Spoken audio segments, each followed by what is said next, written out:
لو تناهيتم إلى سر الحياة وصنعتم كائنا حيا نرى.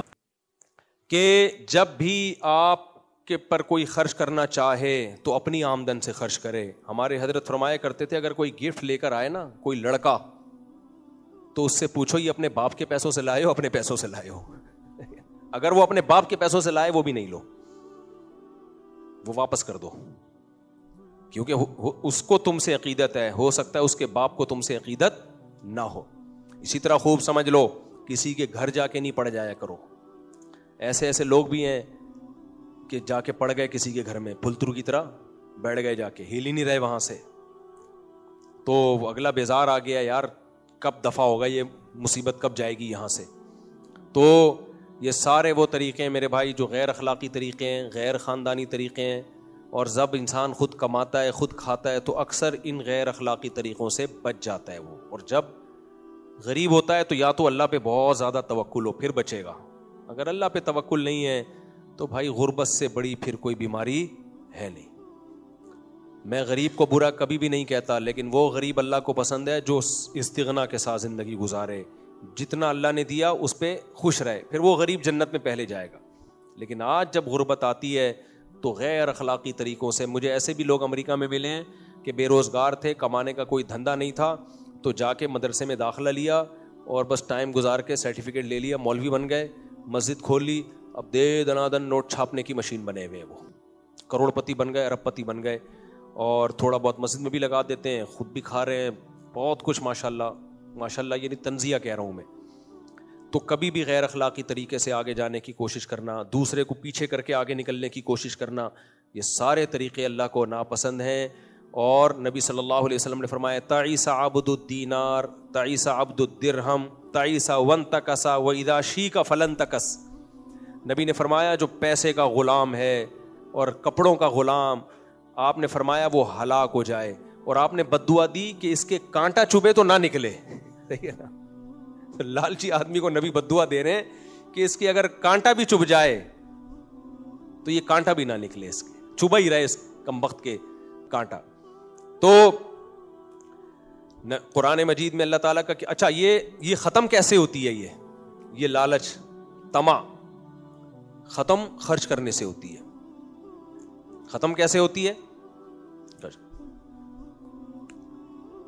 ایسے ہوتی ہے کہ آپ خود بڑھ چڑھ کے پیسے دو, آپ بولو بھائی میں دوں گا پیسے, میں خرچ کروں گا, میں اسپانسر کروں گا, میں خرچہ اٹھاؤں گا, میں یہ دعوت کروں گا, میرا خرچہ ہوگا. تو جب انسان میں جو بیماری ہو نا اس کے الٹا چلنا شروع ہو جائے تو وہ بیماری ختم. جیسے علماء کہتے ہیں کسی سے حسد پیدا ہو گیا, جیلسی ہے, اس کی تعریفیں شروع کر دو لوگوں کے سامنے.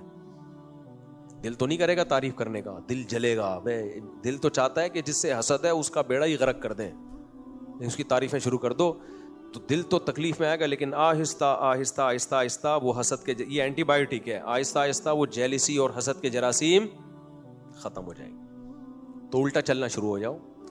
تو بخل اور کنجوسی اور غیر اخلاقی طریقوں سے پیسہ کمانے کا حل کیا ہے؟ خرچ کرنا شروع کر دو. اور دوسری بات, مالی معاملات میں ہمیشہ ایک نمبر رہو مالی معاملات, اور ایک نمبر رکھو اپنے آپ. بھائی یہ ہے ہمارے پاس اور اس کا یہ طریقہ ہے, یہ ہے ذریعہ آمدن. ہم اگر آپ کو بلا رہے ہیں تو میں پیسے خرچ نہیں کر رہا, پیسے فلاں خرچ کر رہا ہے, تو میں پھر بولوں گا پھر فلاں سے ہی رابطہ کرا دے, تو بیچ میں پھلترو کی طرح کیوں. وہ عبداللہ کی شادی میں کیا ہے, وہ بیگانی شادی میں عبداللہ دیوانہ کس بات کا ہے بھائی؟ تو پھر تو کیوں چپکا ہوا ہے؟ تو یہ ہمارے تجربے جو آج میں نے بیان میں آپ کے ساتھ شیئر کیے, بہت مشکل ہے. لیکن ان سفروں میں ہوتا کیا ہے, جہاں بہت سارے فراڈیوں سے رابطہ ہوتا ہے, تو یہ مجھے بڑا فائدہ ہوا. مجھے بہت سارے فراڈی ملے ان سفروں میں باہر ملکوں میں, اور بڑا انہوں نے الحمدللہ مجھے کیش کرایا, میرے نام کا منجن بیچا, میرے نام پہ پیسے کمائے.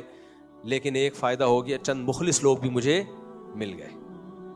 تو میں ساتھی مجھے کہتے ہیں یار آپ کے تو ان سفروں سے بڑا نقصان ہوا. میں کہتے ہیں نقصان نہیں ہوا, ان نقصانوں سے مجھے فائدہ ہوا کہ چھنی کی طرح کچھ لوگ چھن کے آ گئے سامنے. تو مجھے وہ چند مخلص لوگ مل گئے. یہ مخلص آدمی کا ملنا خدا کی قسم اتنی بڑی نعمت ہے. دیکھو انگریزوں میں خودکشیاں کیوں ہوتی ہیں, ان کے ریلیشن نہیں ہوتے. انگریز جو ہے نا وہ مادہ پرست ہے. آپ کہتے ہو انگریزوں کے اخلاق اچھے, بس اتنے ہی اچھے ہیں کہ پیسوں کے لین دین میں صحیح ہیں وہ, لیکن نہ کسی سے کچھ کو دینا ہے نہ کسی سے کچھ لینا. تو ریلیشن ہوا پھر, یہ اس کو ریلیشن کہتے ہیں. کسٹمر سے اچھے ہیں, ریلیشن بنتا ہے صدقہ دینے سے, ہدیہ دینے سے. تہادو تحابو, نبی نے فرمایا ایک دوسرے کو ہدیہ دیا کرو, اس سے محبت بڑھتی ہے. مالدار کو حکم دیا غریبوں پہ خرچ کرے, اس سے مالدار اور غریب کا ریلیشن کیا ہوگا؟ مضبوط. شوہر بیوی پہ خرچ کرے گا, باپ اولاد پہ خرچ کرے گا. انگریزوں میں خرچ کرنے کا سیٹ اپ ہے ہی نہیں. بلڈ ریلیشن تو ویسے ہی نہیں ہے. ایک بچہ تو کیا ریلیشن بھائی, ریلیشن تو جب بنتا ہے نا 8-10 چاچے مامے ہوں تب خاندان وجود میں آتے ہیں. بلڈ ریلیشن بھی نہیں ہے اور احسان والا ریلیشن بھی نہیں ہے کہ کسی پہ احسان کرتے ہوں. دیکھو ہمارے ہاں میں نے ایئرپورٹ پہ خاتون کو دیکھا, انڈین خاتون, معذور بیٹا, اس طرح سے وہ اس بچے کو سنبھال رہی تھی. ہمارے دوست احباب بھی کہہ رہے تھے یار ماں کا رشتہ کسی نے دیکھنا ہونا تو اس کو دیکھ لے, کیسے ایئرپورٹ پہ لیے اس کو گھوم رہی ہے. اچھا بڑا ہو گیا تھا بچہ. تو آپ اپنے ریلیٹو پہ خرچ کرتے ہیں, معذور بھائی ہے, معذور بہن ہے, بیوہ بہن ہے, اس کو سنبھالتے ہیں. اس سے کیا بنتا ہے؟ ریلیشن. انگریز نہیں سنبھالتا. وہاں کوئی معذور ہوگا تو گورنمنٹ سنبھالے گی اس کو, تبھی لوگ گورنمنٹ کی تعریف کرتے ہیں. میں نے سویڈن میں دکھایا تھا نا, ایک معذور ہے, گورنمنٹ نے اس کو بندہ دیا ہوا تھا, گورنمنٹ کی طرف سے ایک بندہ آتا تھا اس معذور کی کیئر کے لیے. تو میں نے بڑی تعریف کی تھی, سویڈن گورنمنٹ بہت اچھی ہے, کتنا, اور ہماری گورنمنٹ معذوروں کو نہیں پالتی, بہت بالکل صحیح تعریف تھی. لیکن یہ گورنمنٹ کی تعریف تھی, سویڈن میں رہنے والے غیر مسلموں کی تعریف نہیں تھی. سمجھتے ہو, ہمارا ملک ہوتا گورنمنٹ نہیں پالتی, لیکن اس معذور کا بھائی پال لیتا اس کو,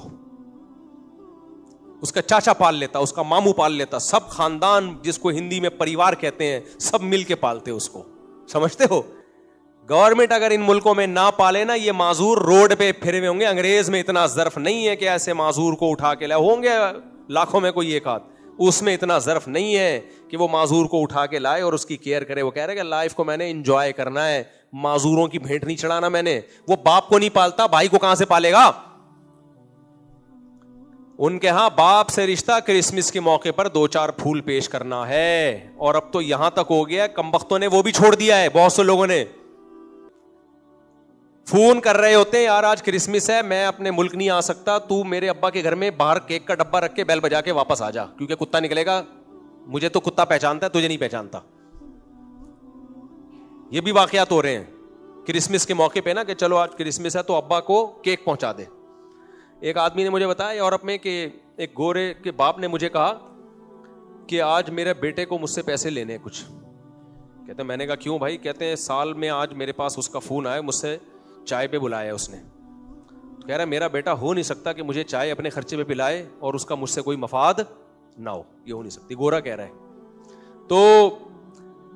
تو بھائی وہاں تو کیا ہو گیا ہے, جو مادہ پرستی بہت زیادہ پھیل گئی ہے. ریلیشن تو ختم ہو گئے وہاں پہ, ریلیشن ختم. اور انسان کو زندہ رہنے کے لیے محبتیں چاہیے, ریلیشن بولو چاہیے. تو ریلیشن کیسے بنتا ہے؟ پیسے لینے سے یا دینے سے؟ دینے سے بنتا ہے. تو دینا سیکھو. اور یہ میں اپنے لیے بھی کہہ رہا ہوں, صرف آپ کے لیے نہیں کہہ رہا. آپ کہیں گے اچھا آخر میں اینڈ پہ آ گئے مفتی صاحب. دینا سیکھو, دینا. تو دینے سے ریلیشن بنتا ہے اور محبتیں بنتی ہیں. دینے سے کنجوسی ختم ہوتی ہے. اللہ کو اوپر والا ہاتھ نیچے والے ہاتھ سے ہوا و حرص والا دل بدل دے, میرا غفلت میں ڈوبا دل بدل دے.